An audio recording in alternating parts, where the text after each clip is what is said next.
আসসালামু আলাইকুম বন্ধুরা। বয়স যখন ১০ বছর ছিল, ঈদের খুশিতে রাতে ঘুম হতো না। নতুন জামাটা বালিশের পাশে রেখে বারবার হাত বুলিয়ে দেখতাম, মা যেন ভুলেও কাউকে দিয়ে না দেয়। এই ভয়টা ছিল সবচেয়ে বড় দুঃখ। ভোর হওয়ার আগেই ঘুম ভেঙে যেত। মসজিদে মাইকে তাকবীর শুনে বুকটা কেমন জানি করে উঠতো।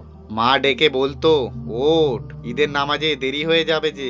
সেই ডাকের মধ্যে ছিল এক ভালোবাসা, ছিল নিরাপত্তা, ছিল একটা পুরো পৃথিবী।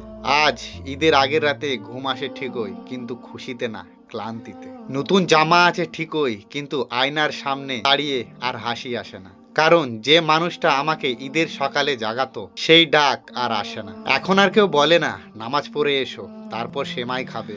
ঘরের কোণে বসে শুধু তাকিয়ে থাকি।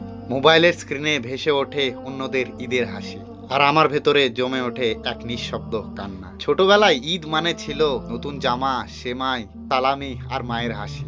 আর আজ ঈদ মানে শুধু একটা দিন, যেদিন সবচেয়ে বেশি করে মায়ের কথা মনে পড়ে। তখন বয়স ছিল ১০, আর দুঃখের মানে বুঝতাম না। আজ বয়স অনেক বড়, কিন্তু ঈদের আনন্দটা সেই ছোট্ট বয়সেই কোথায় যেন হারিয়ে গেছে।